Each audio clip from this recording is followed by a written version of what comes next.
This video is for those who find themselves emotionally exhausted within a relationship, not because of conflict alone, but because of something more insidious, a constant atmosphere of suspicion, control, and psychological erosion. It is also for those who dare to ask a more uncomfortable question. What if what I call love is in fact a form of control? What if my need to know, to check, to confirm is not care, but fear? In everyday language, we tend to trivialize pathological jealousy. We call it sensitivity. We call it insecurity. Sometimes we even call it passion. But this is a profound misdiagnosis. Pathological jealousy is not merely an emotion. It is a system designed, often unconsciously, to stabilize one's fragile sense of self by controlling another human being. Philosophically speaking, it is an attempt to outsource the center of one's existence. Instead of grounding identity internally, the self becomes dependent on external validation, on the reactions, behaviors, and perceived loyalty of the other. And in that moment, something fundamental shifts. The relationship ceases to be a space of love. It becomes a mechanism for managing anxiety. Within such a structure, the person on the receiving end begins to change in predictable ways. They explain more. They prove more. They persuade more. And yet, ironically, none of this reduces suspicion. Explanation does not dissolve doubt. Proof does not weaken control. Persuasion does not end conflict. Why? Because the issue is not factual. It is structural. This is precisely why this conversation matters. The cycle of pathological jealousy is not driven by isolated emotions. It is sustained by a relational framework. And the moment you begin responding within that framework, you are no longer outside it. You have entered it. So the real question is not, am I right or wrong in this situation? The real question is, am I protecting a relationship or am I maintaining a system of anxiety? A relationship is not built by persuading the other. It is built by establishing principles. Boundaries are not acts of coldness. They are acts of psychological survival. They are the minimum conditions required to prevent the collapse of the self. At this point, it is useful to introduce a deeper philosophical lens. There exists an ancient text that, while often misunderstood as a guide to the afterlife, is in fact a profound psychological manual. Its central insight is this: what we fear most is often not reality itself, but a projection of our own consciousness. When fear intensifies, the mind begins to generate images, scenarios, interpretations, narratives that feel real, but are not grounded in objective truth. Pathological jealousy operates in exactly this way. When control diminishes, anxiety escalates. When anxiety escalates, fear takes form. And when fear takes form, it begins to speak as if it were reality. Now here is the critical turning point. The moment you begin to defend yourself, to explain, to justify, to argue, you are no longer challenging the illusion. You are validating it. You are, in effect, saying, this projection deserves a response. And in doing so, you elevate it from imagination to reality. When you justify yourself, you begin to carry a guilt that never existed. When you explain yourself, you step onto a stage that was never meant to be real. When you persuade, you enter a trial that has no conclusion. This video is not about winning against another person. It is about not losing yourself. It is not about abandoning relationships. It is about refusing to abandon your identity within them. From this point forward, we will examine a specific phase in the cycle of pathological jealousy, a phase where the dynamic intensifies, not because things are getting worse, but because the old system is beginning to fail. This is the moment of transition, and if you misunderstand it, you will return to the beginning. If you understand it, you can begin to step out of the cycle entirely. The essential principle is simple, but not easy. You do not respond to anxiety with explanation. You do not respond to projection with justification. You do not respond to control with compliance. Instead, you establish 3 non-negotiable anchors: clarity of boundaries, consistency of response, separation of emotion. You do not increase your effort to be understood. You stabilize the structure of the relationship itself. Because ultimately, this is not about changing the other person. It is about refusing to participate in a system that requires you to disappear. If this perspective brings you clarity, consider subscribing and sharing this channel. This is not a space designed to provoke emotion, but to reveal structure. And sometimes understanding the structure is the first step toward freedom. If at this point you have understood the structure we discussed earlier, then what comes next may feel confusing, even misleading.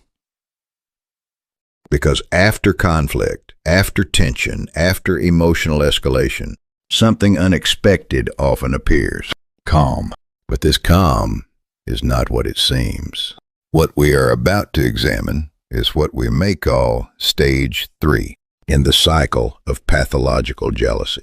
And it is critical to understand this clearly. Stage 3 is not recovery.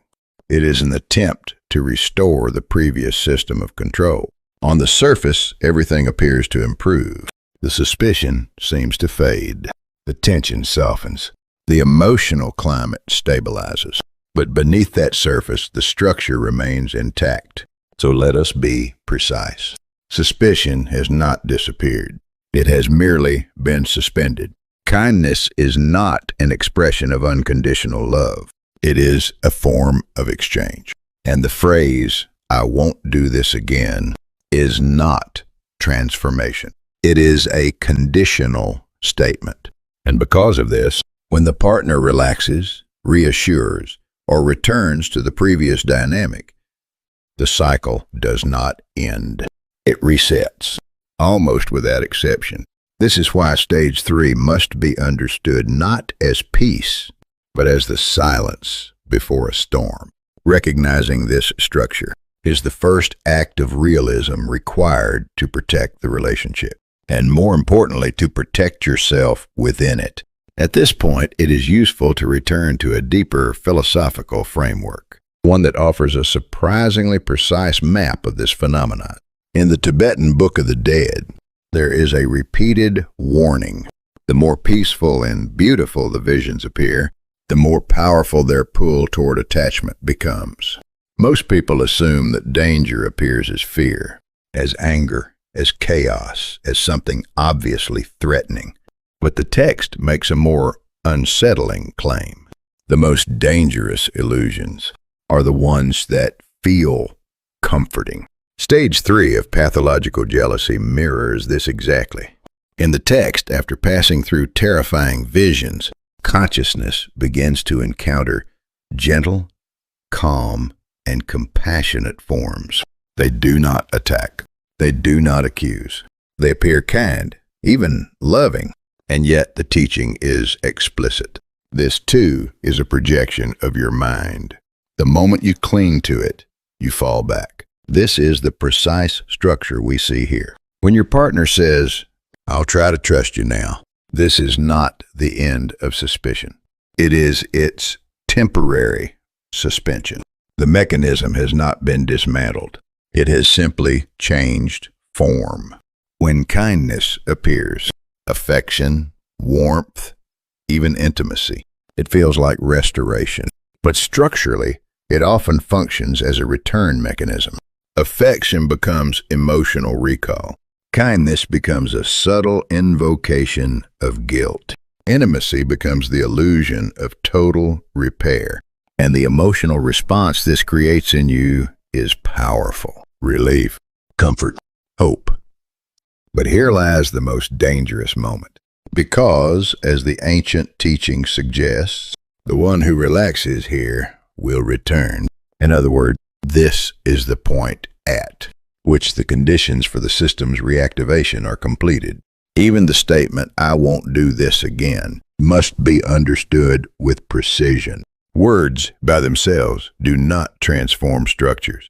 Without awareness of the underlying pattern, without accountability, without the dismantling of control itself, such statements are not change. They're promises made from within the same system. In philosophical terms, they are not liberation. They are continuation. The form has softened, but the root remains. And this is why stage 3 is, paradoxically, the most dangerous phase. Because fear is easy to recognize. Conflict is easy to identify. But comfort binds quietly. In this stage, everything suggests resolution. The conflict seems gone. The relationship feels restored. The emotional intensity has subsided.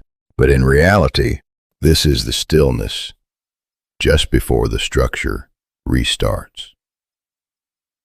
Stage 3 is not healing. It is re-entry. If we translate this insight into a practical stance, the required posture is neither gratitude nor relief. It is awareness. A calm, deliberate distance. Not emotional withdrawal, but structural clarity. You must remember, no matter how gentle the form appears, it is still a projection of the same underlying system. And only by maintaining this awareness does the cycle begin to lose its power. The return attempt, stage 4, the subtle test. If stage 3 is the illusion of peace, stage 4 is the test. Here, the dynamic becomes more refined. There is no longer overt accusation, no explosive emotion. Instead, something quieter emerges. Small question, casual curiosity, subtle verification. The core question driving this stage is simple. Is the door still open? Although the relationship may have shifted structurally, the emotional attachment to the previous system has not fully dissolved. And so the other person begins to test, not aggressively, but delicately. A question appears. How was your day? On the surface, it is ordinary, but the function is not informational. It is diagnostic. Tone, hesitation, emotional texture. These become the real data points. Another question. That person you mentioned before, how are they doing? The facts are already known. The purpose is not knowledge. It is reaction. And then, when exactly did that happen again? A past event is reintroduced, not to clarify history, but to reactivate emotional presence. These are not conversations. They are probes. They do not seek answers. They measure access. The most dangerous phrase in this stage is one that appears harmless. I'm just curious. This is not curiosity. It is a shield. It disguises intention and removes accountability. Because the moment you react defensively, the structure flips. Now, you are the problem. You're being too sensitive. You're overreacting. And just like that, the dynamic reestablishes itself. The control system does not return directly. It re-enters through subtlety, through hypotheticals. What would you do if? Through comparisons. Other people would handle this differently. Through softened observations. You seem different these days. These are not logical inquiries.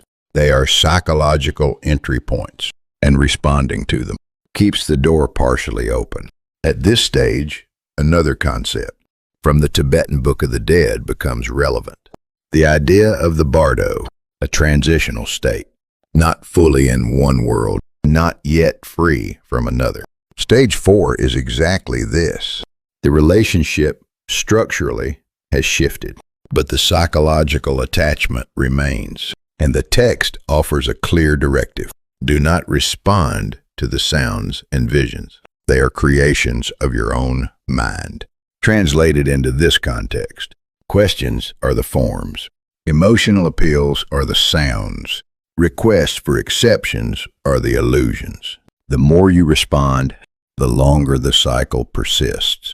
So what is required here? Not explanation, not persuasion, but something far more difficult.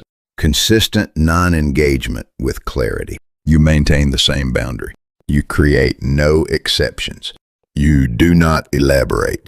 Short answer, unchanged tone, no expansion, because your role is no longer to reassure the other person. Your role is to demonstrate that the door is closed, not through argument, but through consistency. One exception reopens the system. One explanation feeds the next question. One emotional reaction resets the cycle. This is not coldness. It is structural integrity. What we have examined so far are not isolated behaviors, but phases of a repeating system. The principles remain simple. Do not explain. Do not justify. Repeat your boundaries. Allow no exceptions. These are not strategies of dominance. They are conditions for psychological survival, because this system does not end through logic. It does not dissolve through persuasion. It feeds on response. And now we arrive at the final threshold. From here, the relationship will move in one of two directions: toward awareness or back into deeper repetition. This next phase is not recovery. It is the possibility of recovery, and it depends on a single turning point. Who is willing to face their own anxiety? That is where we will go next. If this analysis has helped you see more clearly, consider subscribing and share. This channel is not about blaming individuals, but about understanding structures and protecting the self within them. In the next lecture, we will examine the final stage of this cycle and the moment where change becomes possible, but rarely chosen.